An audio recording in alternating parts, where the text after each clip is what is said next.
कन्या राशि वालों प्रणाम नमस्कार।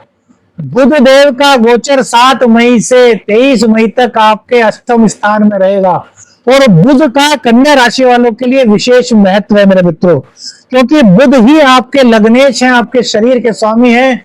यही आपके व्यापार के, आपके कर्म भाव के, आपके करियर के स्वामी है मेरे मित्रों। बुधदेव क्या है, कभी जाना है आपने? तो बुधदेव बुद्धि है, वाणी है, तर्क शक्ति है और संवाद है। इनके देवता माने जाते हैं बुधदेव। ये वाणिज्य, गणित, शिक्षा, लेखन, विश्लेषण, निर्णय लेने की क्षमता के प्रतिनिधि हैं। हर क्षण हमें बुध की आवश्यकता होती है मेरे मित्रों। जीवन में जितनी भी सोचने की शक्ति होती है, सीखने की जो गति होती है, बातचीत का जो तरीका होता है, व्यापारिक समझ होती है और मानसिक चंचलता होती है ना मेरे मित्रों, वो सीधा बुध से होता है। जिसकी कुंडली में बुध अच्छा, उनके लिए जीवन में हर चीज अच्छी, और जिनका बुध नीच का या बुध पीड़ित, उनके लिए ये सभी चीजें सपना बन करके रह जाती है। अगर बुध शुभ है तो व्यक्ति कुशल व्यक्ता, तीव्र बुद्धि वाला, व्यापार में तेज, निर्णय लेने में गजब की सक्षम शक्ति उसके अंदर होती है। लेकिन अगर ये नहीं है, अशुभ है, तो जल्दबाजी में फैसले, तर्कहीन बातें और मानसिक उलझनों का कारण बनते हैं, जो कि पिछले कुछ दिनों से आपके साथ बन रहे होंगे। अभी बुध का गोचर सिंह से निकल करके मेष राशि में हुआ है और कन्या राशि वालों के लिए गोचर अष्टम भाव में हो रहा है। ध्यान से सुनिएगा, कन्या राशि वालों के लिए अष्टम भाव में हो रहा है। अष्टम भाव गहराई, रहस्य, परिवर्तन, रिसर्च, जीवन के अनदेखे पहलुओं और अचानक घटने वाली घटनाओं का घर होता है मेरे मित्रों। तो यह बुध का गोचर प्रेम में, करियर में, धन में क्या संकेत आपको दे रहा है? युवराज कैसे आपकी प्रगति की रफ्तार को बढ़ा सकते हैं या फिर इस रफ्तार को घटा सकते हैं, इसी के बारे में राशिफल में बात करेंगे और बुध का एक गजब दिव्य प्रयोग आपको देंगे मेरे मित्रों। सबसे पहले बात करते हैं कन्या राशि के करियर की।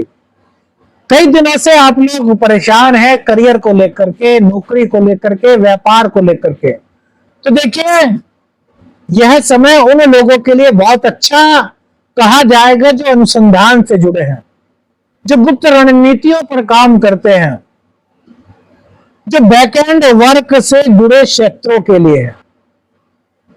गुप्तचर सेवा, टैक्स, रिसर्च, बीमा, फोरेंसिक वाले लोगों के लिए यह गोचर काफी अच्छा है।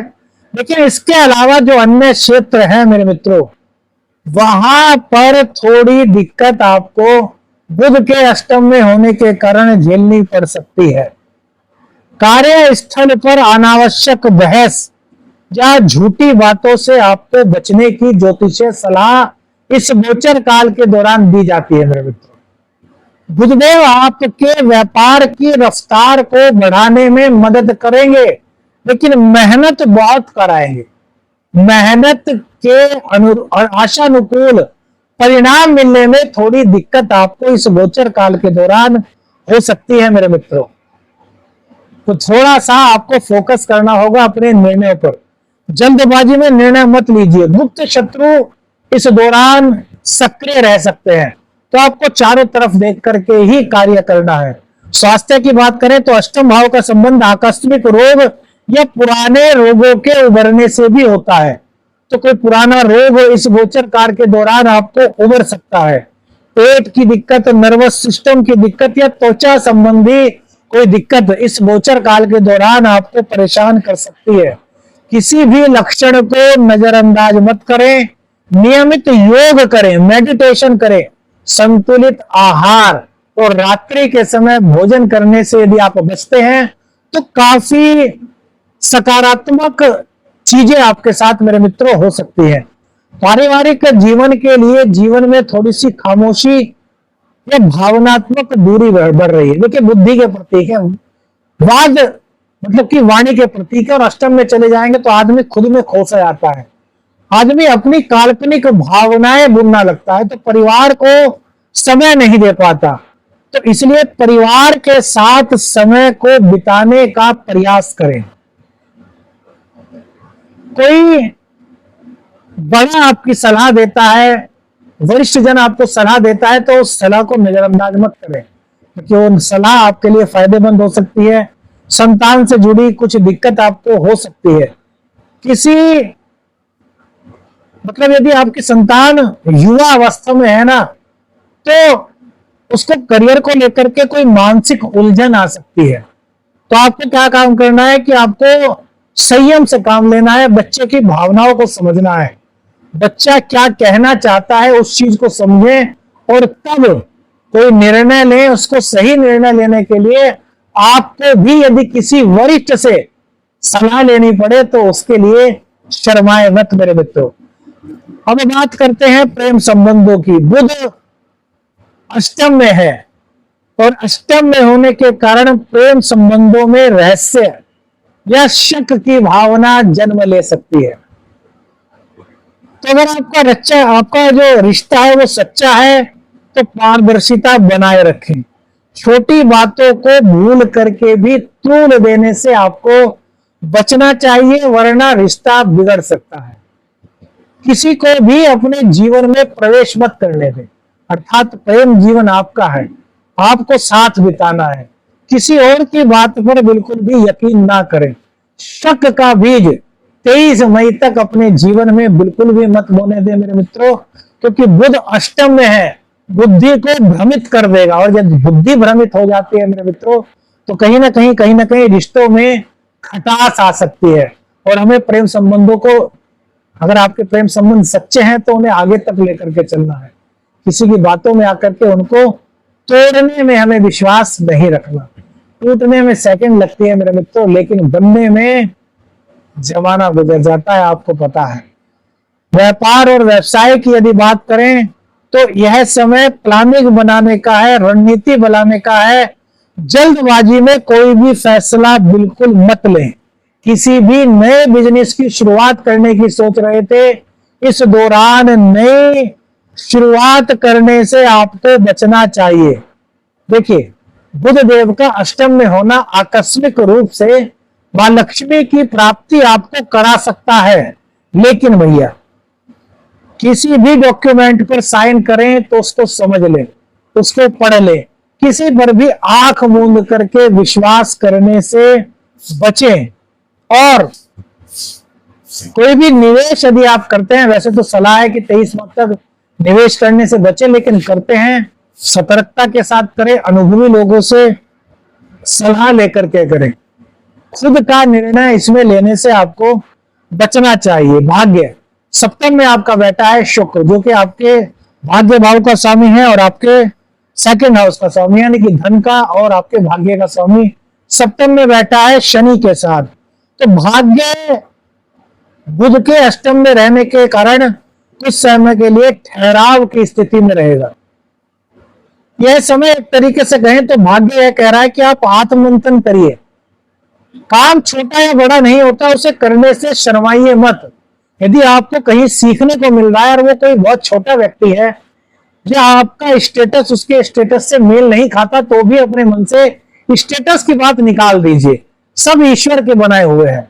यदि कहीं से कुछ सीखने को मिल रहा है तो वहां पर जाइए, उनसे सीखिए, क्योंकि भाग्य आपको कह रहा है कि आपको मंथन करने की आवश्यकता है, खुद के अंदर झांकने की आवश्यकता है, सीखने की आवश्यकता है। जब आप गहराई से सोचेंगे तो फिर से खुद को खोजने का अवसर मिलेगा, और जब आप खोजेंगे खुद को और आध्यात्मिक रास्ते पर चलेंगे तो भाग्य में वृद्धि, आध्यात्मिकता में वृद्धि से भाग्य का साथ मेरे मित्रों आपके साथ धीरे धीरे जुड़ता चला जाएगा। दाम्पत्य जीवन की बात करें तो यहां पर थोड़ी सी गलतफहमी की संभावना दिखाई देती है। हालांकि शुक्र संभालेंगे, लेकिन फिर भी अतीत की कोई बात आपको कुरेद सकती है अंदर ही अंदर। तो इसका समाधान एक ही है, पति पत्नी आपस में बैठ करके बातचीत करें, गंभीरता से एक दूसरे की बातों को समझें, सुने और समझने का प्रयास करें। जब आप समझेंगे तभी तो सुलह हो सकेगी, तभी तो समाधान निकल सकेगा मेरे मित्रों। बहुत गहरा गोचर बता रहे हैं मेरे मित्रों, शायद कहीं और ना मिले। मानसिक स्थिति की बात करें तो बुध का गोचर अष्टम में मानसिक रूप से गहराई और चिंतनशीलता को लाने में मदद करता है। कभी कभी निगेटिव विचार भी यह देता है, क्योंकि अष्टम स्थान को अच्छा नहीं कहा जाता। एकांत में थोड़ा सा समय बिताएं तो अच्छा रहेगा। आध्यात्म में समय बताएं, पूजा पाठ करें तो बहुत अच्छा रहेगा। जो लोग सिद्धि साधना करना चाहते हैं उनके लिए यह समय काफी अच्छा है। बुध का गजब उपाय आपको बताएं, बुध का पॉजिटिव वाइब्स लेने का आपको उपाय बताएं। उससे पहले आपको एक चीज बताना चाहते हैं मेरे मित्रों कि हर परिवर्तन एक नई दिशा का संकेत होता है। जब भी जीवन में कोई परिवर्तन होता है तो समझिए कोई ना कोई नई दिशा मिलने की तैयारी होती है। जब जीवन रहस्य बन जाता है ना, जब हम कुछ भी करने में समर्थ खुद को महसूस नहीं करते, तब शांत रहना सबसे बड़ी बुद्धिमानी होती है। भीतर की आवाज को सुनो, यही आपकी असली शक्ति है मेरे मित्रों। जो अंधेरे में खुद को ढूंढना जानता है, जो अंधेरे में खुद को चलाना जानता है, वही उजाले में नायक बनता है मेरे मित्रों। ध्यान रखना हमारी ये बात, बहुत गहरी बात है। बुध का उपाय, जिनके बुध नीच के हैं, जो बुध से सकारात्मकता प्राप्त करना चाहते हैं, इस गोचर के दौरान प्रत्येक व्यक्ति को यह उपाय करना चाहिए। जो कन्या राशि का है या जो मिथुन राशि का है, क्या उपाय करें? हरी घास गली किनारे उड़ती है, इसको दूबड़ा घास कहते हैं, दूर्वा घास। बुधवार से शुरू कीजिए, 23 मई तक लगातार कीजिए। हरी घास को तोड़ लीजिए, थोड़ा सा उसको धो लीजिए। धोने के बाद उस पर जरा सा गंगा जल 2-4 बूंद छिड़क दीजिए और फिर एक एक दूबड़ा घास मंदिर में जाकर के या घर में आपके गणपति जी की प्रतिमा है तो ओम ग्लोम गणपते नमः का जाप करते हुए एक एक धूप, एक एक दूबड़ा घास गणपति जी को अर्पित कीजिए। आपको गणेश जी की कृपा से बुध का आशीर्वाद मिलने में सहायता मिलेगी। वीडियो अच्छी लगी लाइक और शेयर कीजिए। चैनल पर नए चैनल को सब्सक्राइब कीजिए। आदेश रखने अंजन, हर हर महादेव।